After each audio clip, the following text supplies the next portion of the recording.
नमस्कार साथीहरू, आजको यो भिडियो अन्तर्गत रहेर हामीले भारतबाट नेपालमा आफैले आफ्नै मोबाइलबाट कसरी रिचार्ज गर्न सकिन्छ एकदमै सस्तो दरमा। अब लागौँ साथीहरू भिडियोतर्फ। साथीहरू, त्यसको लागि तपाईहरु पहिला गुगलमा जानुहोला। गुगलमा गइसकेपछि यहाँ देख्नु भएको छ मैले www.kdseva.com राखिसकेको छु। त्यसमा गएर सर्च गर्नुहोला।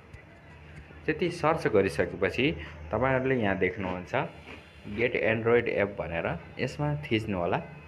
यसमा थिचिसकेपछि यहाँनिर डाउनलोडको अप्सन आउँछ। त्यसपछि डाउनलोड तपाईले यहाँ अगेन डाउनलोडमा थिच्नु भएपछि तपाईको एप्स चाहिँ डाउनलोड हुन्छ। त्यसपछि तपाईले यसलाई इन्स्टल गर्नु होला। इन्स्टल गरिसकेपछि मैले इन्स्टल गरिन अहिले, किनभने म अलरेडी इन्स्टल गरिसकेको छु। त्यसैले साथीहरु, त्यसपछि तपाईहरु यस्तो एप चाहिँ यहाँ आएर बस्नेछ।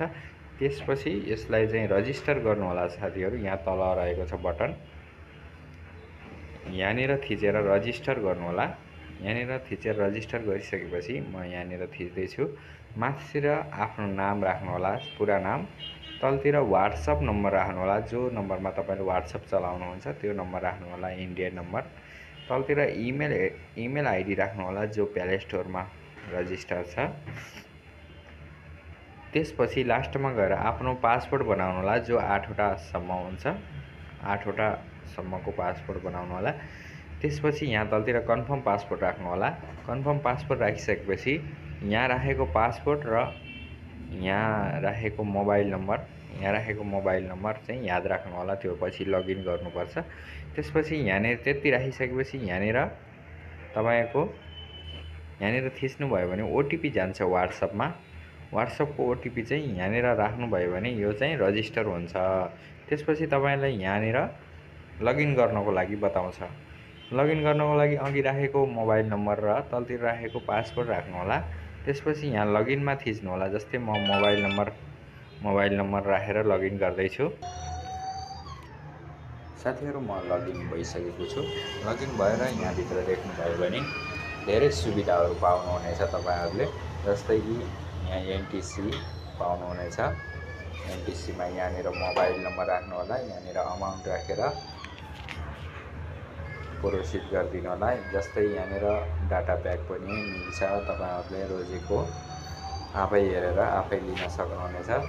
त्यसपछि यहाँनिर एनसेलको डाटा प्याक, भोइस प्याक पनि मिल्छ आफै रोजेर। जस्तै डिस, खानेपानी, इलेक्ट्रिसिटी बिल, अन्य इन्टरनेट सेवा पनि तपाईले यहीँबाट रिचार्ज गर्न सक्नुहुनेछ।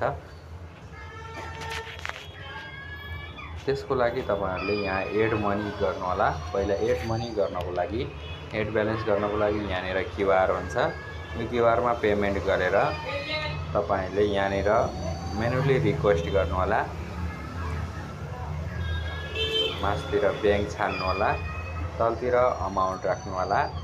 त्यसपछि जो पेमेन्ट गर्दा जेनेरेट भएको हुन्छ यूटीआर नम्बर भनेर पनि बुझ्ने गरिन्छ। कहीं यूपीआई ट्रान्ज्याक्सन आइडी पनि भनिन्छ त्यसलाई यहाँ 12 वटा डिजिटको यहाँ राखिदिनु होला। पैसा सक्सेस भइसकेपछि त्यो यूटीआर नम्बर यसमा राखिसकेपछि तलतिर पेमेन्ट मेथड गरिदिनु होला। तलतिर यहाँ फोटो अपलोड गरेर सबमिट गरिदिनु भयो भने तपाईको ब्यालेन्स 10 मिनेट भित्रमा तपाईको वालेटमा जम्मा हुनेछ।